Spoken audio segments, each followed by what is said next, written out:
안녕하세요. 이동용입니다. 이번 강의는 초인을 찾아서 라는 제목으로 시작해 볼까 합니다. 초인은 있습니다. 초인은 사람입니다. 이미 있는데 그것을 우리가 찾아가야 되는 것, 그것이 초인을 찾아서 라는 이 강의의 어떤 목적이라고 할 수 있습니다. 초인도 사람이다. 이 말은 인간 혹은 사람을 전제한다라는 뜻이 되기도 합니다. 어렸을 때 아버님께서 공부하러 간다라는 말씀을 자주 하셨는데, 공부하다 할 때 공자, 장인 공자를 살펴보면은 하늘의 뜻이 있고 대지의 뜻이 있고 그 둘 사이를 이어주는 뭐라고 할까, 번개라고 할까, 하늘의 뜻과 대지의 뜻을 이어주는 그러한 공부가 진정한 공부가 아닐까, 이런 식으로 설명했던 게 바로 니체의 자라투스트라에 등장하는 철학적 인물 초인입니다. 초인은 대지의 뜻이라 했습니다.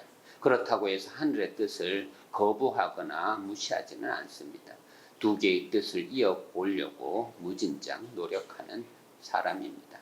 초인은 영웅도 아니고 구세주도 아닙니다. 비현실적인 힘을 가지고 있는, 혹은 초현실적인 힘을 가지고 있는 그런 헐리우드의 영웅을 뜻하는 것도 아닙니다. 그리고 또 중세 신학이 만들어낸 형이상학적 존재로서의 구세주도 아닙니다. 분명히 우리 곁에 있습니다. 그럼에도 불구하고 우리가 찾아야 합니다. 형이상학적 개념이기도 하고 그렇지 않기도 합니다. 초인이란 것은 우리 곁에 있기도 합니다. 멀리 있는 것이 아닙니다. 우리 모습에서 찾아내야 하고 이해해야 하고 실현해내야 될 숙제입니다. 사람에 대한 고민이 바로 초인을 찾아서라는 이 강의의 주제라고 보면 됩니다. 사람의 삶에 대한 고민, 이것을 하이데거, 실존철학자 하이데거의 개념으로 하면은 존재자의 존재가 됩니다. 존재자, 즉 사람입니다. 존재, 즉 삶입니다. 사람의 삶을 어떻게 생각해야 할까, 이런 고민을 해보는 것입니다. 사람 얘기하면은 제일 먼저 떠오르는 것이 신화에 나오는 이야기, 아폴론 신전에 너 자신을 알라라는 말이 있습니다. 아폴로 신이 우리 인류에게 던져준 지혜의 말씀입니다. 이 말을 소크라테스는 자기 철학으로 인용해 오면서 더 유명해졌습니다. 또 우리 동양에서는 공자라는 성인이 지천명을 거론했습니다. 인생을 한 50년쯤 살면은 하늘이 정해준 운명을 안다, 그런 뜻으로 한 말입니다. 물론 깨달은 자의 경우입니다. 또 동양 인물로 시타르타라는 성자가 있는데 29살 때 생로병사라는 질문을 던지면서 출가를 했습니다. 그가 깨달은 것도 생로병사입니다. 태어나고 늙어가고 병들고 죽는다. 이것을 깨달은 자가 시타르타입니다. 서양으로 가면 신화에 스핑크스라는 괴물이 있습니다. 이 스핑크스는 수수께끼를 던집니다. 아침에는 4발로, 점심에는 2발로, 저녁에는 3발로 걷는 것이 무엇이냐? 정답은 사람입니다. 사람이 대답인 수수께끼를 사람에게 내고 대답하지 못하는 사람은 잡아먹었다고 하는 이야기입니다. 저는 이 이야기를, 이 스핑크스라는 이야기를 만들어낸 저자의 입장에서 생각해 보니까 이런 대답이 들리고 있었습니다. 사람이 사람을 모르면 살 가치가 없다. 그러니까 스핑크스가 잡아먹었다. 이런 논리였습니다. 초인으로 번역되는 말은 übermensch입니다. über는 독일어에서 위로, 위에 있는 이란 접두어이고, mensch는 인간, 사람입니다. 즉 위로 넘어서는 인간, 위로 넘어서고 있는 인간, 넘어선 인간 등등으로 번역하면 되는데 너무 기니까 짧은 개념으로 초인, 넘어설 초를 써서 초인하고 있습니다. 다시 말씀드리지만 초인은 영웅도 아니고 구세주도 아닙니다. 그냥 사람입니다. 사람인데 어떤 사람이냐, 그런 것을 고민하고자 하는 것입니다. 초인은 니체에 의해서 유명해졌습니다. 특히 자라투스트라는 이렇게 말했다라는 책을 통해서 세상에 가장 유명해진 이러한 철학적 인물 초인, 좀 더 종교적 개념 혹은 이름을 거론한다면 그가 곧 자라투스트라입니다. 자라투스트라는 사람이면서 우리가 찾아내야 할 존재라고 할 수 있습니다. 첫 번째로 오늘 수업에서 언급하고자 하는 인물은 헤시오도스가 테오고니에 언급했던 이야기 프로메테우스입니다. 왜 프로메테우스를 선택했냐 하면은 1872년에 니체가 처녀작 비극의 탄생을 내놓을 때 표지 모델로 프로메테우스를 그려놓았습니다. 왜 그랬을까? 질문해 보았습니다. 왜 프로메테우스가 니체의 철학의 전면에 나서야 했을까? 프로메테우스가 누군데? 왜 프로메테우스가 철학적 이론 혹은 논리 속으로 들어올 수밖에 없었을까? 그가 곧 초인이 아닐까? 이런 질문을 던지게 되었습니다. 프로메테우스를 무시할 수가 없었습니다. 표지 모델로 등장한 이상 우리는 그 인물에 대한 대답을 내놓아야 하는 숙제가 주어졌습니다. 프로메테우스는 거인이라고 합니다. 신이면서 거인입니다. 고대의 인물입니다. 고대에는 신들의 세계, 신들의 세상입니다. 신의 세상이 아닙니다. 유일신의 세상이 아닙니다. 그건 중세의 세상이고 중세는 하지만 나중에 등장하는 세대입니다. 신세대로 중세 세계가 등장합니다. 하지만 중세인들이 등장하기 이전의 세대는 고대인들의 세상이고 고대인들은 아직 유일신 사상을 모릅니다. 물론 그 시절에도 있기는 했겠지만 일반화되어 있지는 않았습니다. 신들의 세계였습니다. 제우스는 하늘만 담당하고 포세이돈은 바다만 담당하고 아테나는 지혜만 담당하고 아프로디테는 아름다움, 미만 담당하고 등등 신들은 한계가 있었고 자신의 역할이 있었습니다. 개성이 분명했습니다. 개인적이었습니다. 중세적인 전지전능한 그러한 모든 것을 지배해버리는 창조주의 신은 아직 등장하지 않은 상황이었습니다. 이때를 니체는 동경했습니다. 고대에는 황제들도 신이라 불렸습니다. 혹은 글래디에이터들, 원형 경기장에서 우승하면은 월계수를 머리에 씌워주고 신으로 간주해 주었습니다. 이런 시대가 고대입니다. 나도 신이 될 수 있는 가능성이 있는 시절이었습니다. 이러한 고대에 3000년이라는 세월이 흘러갔어도 살아남은 이 영웅, 그가 곧 프로메테우스인데 프로메테우스가 영웅이 될 수 있었던 조건이 무엇일까? 그것을 공부해 보면은 니체가 자기 철학의 전면에 내세운 인물로 프로메테우스를 선택한 이유가 이해될 수 있습니다. 프로메테우스는 헤시오도스의 테오고니아에서 등장하고 있고 테오고니아를 번역하면 신들의 계보라고 합니다. 이 신들의 계보, 신들의 역사를 공부해 보면은 신들의 전쟁 이야기가 등장합니다. 티타노마히아라고 하는 이 신들의 전쟁. 크로노스가 오트리스 산을 중심으로 진영을 짭니다.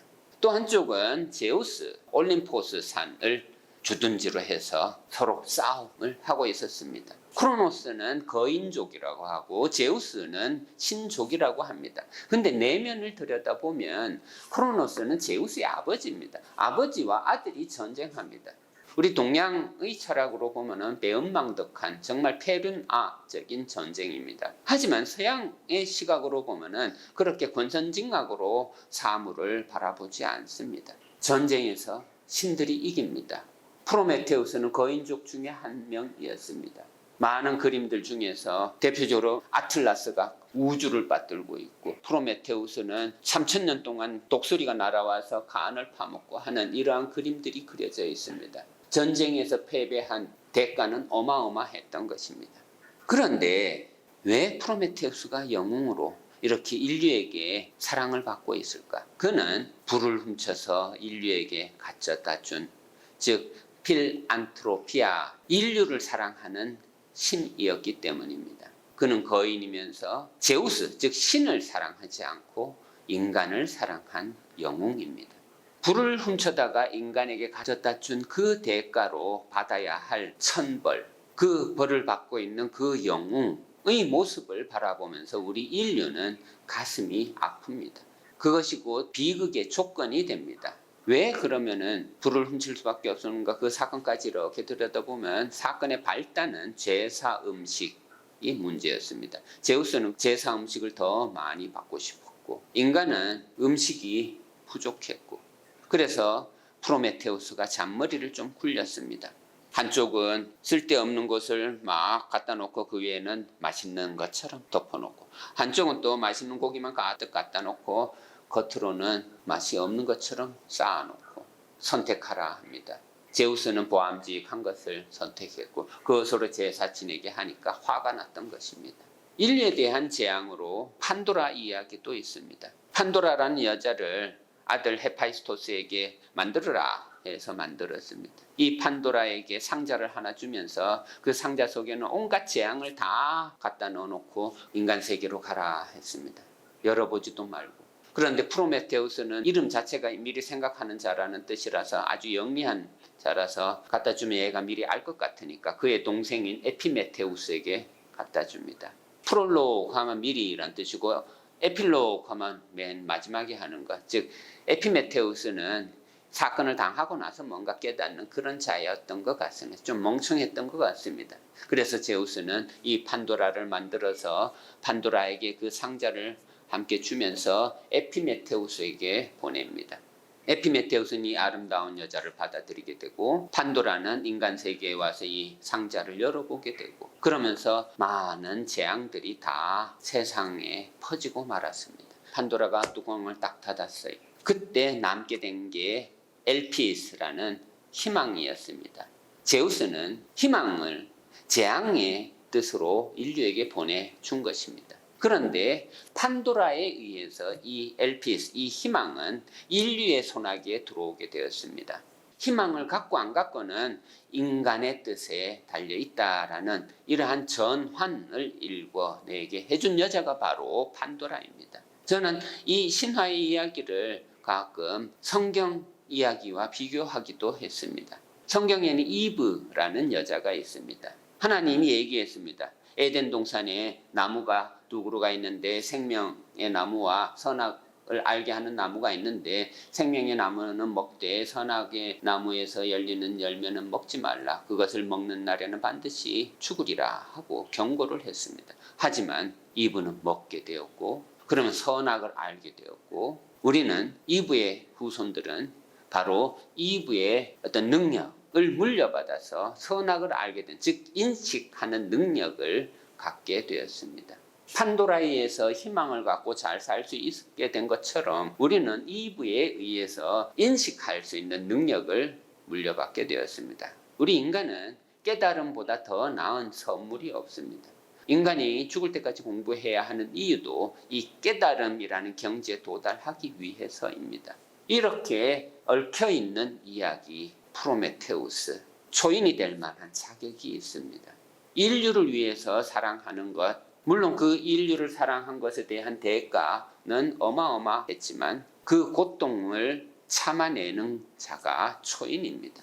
위험한 줄 모르고 까부는 것은 만용이라고 합니다.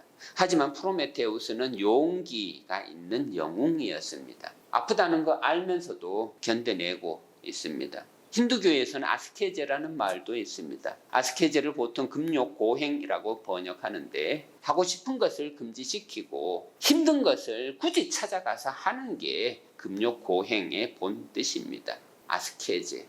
영웅은, 거인은 고통을 회피하지 않습니다. 고통을 끝까지 감당하려 하고 고통이 있는 곳을 굳이 찾아가서 그것과 맞서려고 합니다. 불교에서는 이 세상을 사바세계라고도 합니다. 사바, 산스크리트어로 참고 견디는 세상이란 뜻입니다. 사바세계에 태어난 우리는 이 사바세계를 잘 이용할 줄 알아야 합니다. 잘 참고 견뎌야 우리가 해탈할 수 있는, 성불할 수 있는 기회를 얻게 되기 때문입니다. 저는 똑같은 방식으로 성경책도 읽어내고 있습니다. 마태복음 24장 13절에 그러나 끝까지 견디는 자는 구원을 얻으리라 하는 이 구절, 제가 정말 좋아하는 구절입니다. 저 인생의 좌우명이 되고 있습니다. 끝까지 견디지 못하는 자는 하나님도 어쩔 수 없다라는 그 말에 저는 많은 깨달음을 얻었습니다. 끝까지 견디라. 견디다라는 그 말이 의미를 가지려면은 내가 힘들어하는 것을 하고 있어야 된다라는 뜻입니다. 내가 잘하는 것만 하면은 구원받을 수 없습니다. 내가 힘들어하는 것을, 안 되는 것을, 나에게 눈물을 가져다 주는 것을 나의 한계를 깨달아야 거기에 도전할 수 있을 거고 거기에 모험을 걸 수 있을 거고 거기에 내 목숨을 걸 수 있을 것입니다. 거인이라고 하는 것은 프로메테우스의 정신이라고 하는 것은 저항 정신, 신에 대한 제우스, 신에 대한 저항 정신이기도 하면서 인간을 사랑하는 그러한 태도가 거인적인 것입니다. 나중에 우리 배우게 되겠지만 니체는 아모르 파티라는 말을 인간적인 너무나 인간적인 어떤 태도로 설명하기도 했습니다. 아모르 파티 운명을 사랑하라라는 말입니다. 그 말이 왜 미덕이 될 수 있냐라는 어떤 심리학적인 접근을 해보면은 아무도 운명을 사랑하지 않기 때문입니다. 회피하고 싶고 만나고 싶지도 않아요. 그런 마음으로 운명을 대하고 있으니까 운명을 사랑하라라고 하는 말이 미덕이 될 수 있는 것입니다. 이러한 영웅의 이야기를 472년에 아이스킬로스는 무대 위에 올려놓으면 비극 작가예요. 올려놓으면서 아곤이라는 비극 경연대회에서 우승을 하게 됩니다. 제목은 포박당한 프로메테우스라고 합니다. 프로메테우스를 무대 위에 올려놓고 관중들로 하여금 눈물을 흘리게 하는 기술자, 비극의 기술자가 아이스킬로스였고 그의 무대의 주인공으로 등장한 자가 프로메테우스였고 관중은 프로메테우스의 삶을 보면서 아이고 아이고 하면서 슬퍼했던 것입니다. 프로메테우스는 당해야 할 고통을 알고 그 고통으로부터 회피하거나 도망가지 않고 3000년 동안 날아오는 독수리의 날카로운 부리를 견뎌내는 그 과정 정말 비극적입니다. 저는 이 작품을 읽을 때마다 거기에 이오라는 여자하고도 토론이 이루어지는데 이오는 모르고 당하는 고통이 더 아파라고 하고 프로메테우스는 알고 당하는 고통이 더 아파하고 물론 둘 다 아프겠지만 아이스킬로스는 그 말을 하고 싶었던 것 같습니다. 알고 당하는 게 더 아프다고. 우리는 공부를 해야 하는 존재입니다. 죽을 때까지 공부해야 합니다. 저는 또 이 공부하다라는 말을 필로스 즉 철학이란 단어로 번역을 해보면은 우리는 지혜를 사랑해야 합니다. 공부하다라는 말은 사랑하다라는 말과 같습니다. 르네상스 시절을 거치면서 이 사랑하다라는 말은 하나님을 사랑하는 것이 아니라 인간을 사랑하는 것, 사람의 삶을 사랑하는 것 등으로 해석하게 되었습니다. 그것이 바로 저의 철학이기도 하고 제가 초인을 찾아서라는 이 긴 여정을 시작하게 된 계기이기도 합니다. 초인, 초반에 말씀드렸던 것처럼 영웅도 아니고 구세주도 아닙니다. 초인은 내 안에 있습니다. 내가 신이 될 수도 있고 내가 성불이 될 수도 있고 내가 내 인생을 잘 참고 견뎌내면은 이 사바세계로부터 연꽃을 피워낼 수도 있는 기회가 주어질 수도 있습니다. 누가 줄까요? 내가 신이 된다면 내 인생을 내 스스로가 구원해낼 수도 있습니다. 오늘 수업 여기서 마감하겠습니다. 감사합니다.